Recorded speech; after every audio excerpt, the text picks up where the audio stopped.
পঞ্চশহীদ দিবসের মঞ্চ থেকে দিনহাটার তৎকালীন পুলিশের এসআই তথা বর্তমান আইসি জয়দেব মদককে নিশানা করলেন উত্তরবঙ্গ উন্নয়ন মন্ত্রী উদয়ন গুহ।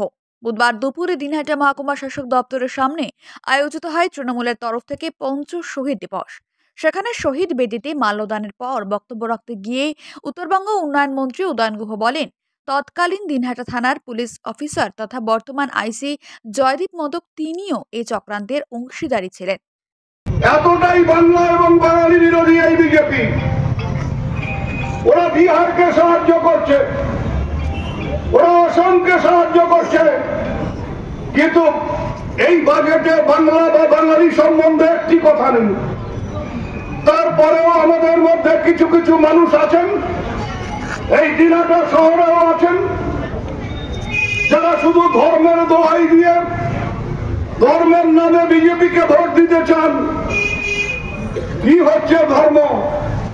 কোথায় যাচ্ছে আমাদের ধর্ম? ওই প্রয়াগের আগে স্নান করতে গেছেন হাজার হাজার কোটি কোটি মানুষ। যারা স্নান করতে গেছেন তারা কেউ মুসলমান নয়। যারা স্নান করতে গেছেন তাদের মধ্যে হয়তো উৎসুক হয়ে দু একজন বিদেশি থাকতে পারেন, তারা হয়তো খ্রিস্টান হতে পারেন, কিন্তু ধর্মীয় কারণে তারা স্নান করতে যাননি। ধর্মীয় কারণে পুণ্য করবার জন্য যারা স্নান করতে গেছেন তারা সবাই হচ্ছে হিন্দু ধর্মাবলম্বী মানুষ। কি অপদার্থ সরকার! 144 বছর পরে মহাকুম্ভ, আবার 144 বছর বাদে মহাকুম্ভ হবে। সেই মহাকুম্ভে কোটি কোটি মানুষ স্নান করতে আসবেন, এটা সবার জানা ছিল। 1 বছর ধরে এর প্রচার চালানো হয়েছে কোটি কোটি টাকা খরচ করে।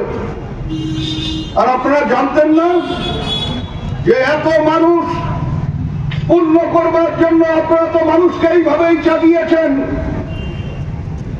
যে ওই সঙ্গমে স্নান করলে পরে পুণ্য হবে। সারা বছর ধরে মানুষকে যতভাবে শোষণ করেছেন, সব শোষণের পাপ ধুয়ে মুছে ছাপ হয়ে যাবে ওই ত্রিবেণী সঙ্গমে যদি আপনি স্নান করেন। সেই স্নান করবার জন্য কোটি কোটি মানুষকে আপনারা ডেকে নিয়ে তাদের পদপিষ্ট করে মারবার বন্দোবস্ত করেছেন, পায়ের নিচে পড়ে মারা গেছেন। স্বাভাবিকভাবেই রাজ্যের মন্ত্রীর এ ধরনের বক্তব্য ঘিরে শোরগোল পড়েছে রাজনৈতিক মহলে। দিনহাটা থেকে সমীর হোসেনের রিপোর্ট, ABN 24x7। PRM বেগরাজ 1997 সালে প্রতিষ্ঠিত হয়েছিল। সবচেয়ে সাশ্রয়ী মূল্যের বাড়ি, উচ্চমানের বিলাসবহুল স্থাপনা ও মাইল ফলক তৈরি করে বাণিজ্যিক প্রকল্পগুলির মাধ্যমে আমরা আজীবনের আস্থা অর্জন করেছি এবং এর জন্য বিভিন্ন পুরস্কারও পেয়েছি। আমরা শত শত মানুষের স্বপ্নের আবাসন তৈরি করছি ও অসংখ্য সম্ভাবনাময় সমাজ গড়ে তুলছি।